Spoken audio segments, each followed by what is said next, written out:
زنی مومی و دختری مون گمانی بد نکن، گمانی نکن. تو همون دختر تری نباشه، عفیفه و پاکدامن صالحه باشه، تو گمانی بدش کردی گناهگار میشه. برده که مومی گناهگار. مثال چی گمانی بد؟ مثال یک کس میگه که 100 سوم برای بنزین بریز، میره و میاد شیطان در دل خیلی میگه 80 سوم در 20 شو گرفت، میگه همین گمان نکن و بالای حرامه. میگه بس خداوند در قرآن میگه بعضی زن اسمون بعضی گمان ها گناه، هیچ وقت به یک از گمانی بد کردن در کار نیست. همین جورای ما هم خیلیه، یکی خیلیه، یکی بچه ها هم خیلی چیش دیگه، یک خیلی حیوانش میخیزه زنش طلاق میگه چی بد طلاق کردی؟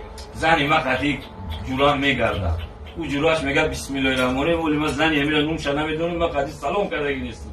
این خیلی کردن در کار نیست، خیلی گمانو کردن در کار نیست. آدم مردک همین خیلی که باید گمانی چی بد نکنه، او زنک که گمانی بد میکنه. یک جورت در گمانی بد نکنین، یا آدم رفتیم خونش در گمانی بد نکنین، یک کس قطعی تو صحبت کرد برو گمانی بد نکنین. گمان امر کافر، گمان امر کافر. آفرین. گمانی بد هیچ وقت گمان نکنی که خیلیه و خیلیه. و همین خاطر که این چیزا را یک شرط شروطا نمیبینید. امروز چه خیلی شده ما سالایی که زندگی میکردیم نومی را میترسیدیم که نومی طلاق نومی جواب بگیریم. بسیار آدم ها خانوایران شدن جواب ندادن.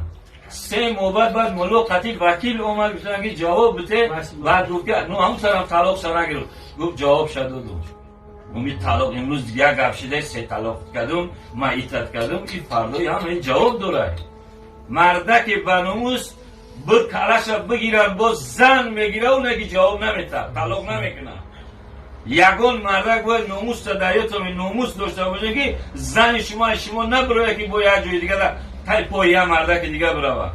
این فکر کنین وقتی که زن میگیرین احتیاط کنین، نگاه کنین که تو مردکی چرا خدای تعالی میگه اینا کنیز، اینا زنت، اینا چیزی میگه قطعی همین از شیشرت که از زنا فلان حرابی که این خیلی نیسته که امروز زنکو مردکو چیزه زنک میگه خیر بچه من نگاه نمیکنی، خیر میگه مردک آخی نگاه نمیکنی بیشتریم چیم میگن نمیفورد 4 تورات قبله. اوی مردک هم خیلی میشه.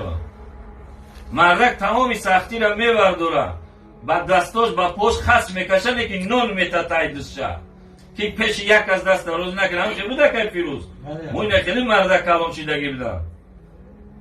این قدر سختی ها میومد، همه سختی ها رو میکشید و نه که هیچ وقت نمیگم که من زن ما مبینی رک کنم. امروز نمیدونم جوانو ای یهودیو پیروی کردیسن، نصرانیو پیروی کردیسن. میگفتن وقتی پیش که مردی به یک بخت دنبری، مردی به یک تخت دنبری. امروز چی؟ ای نشید تمام، ای نشید فلان، ای خیلی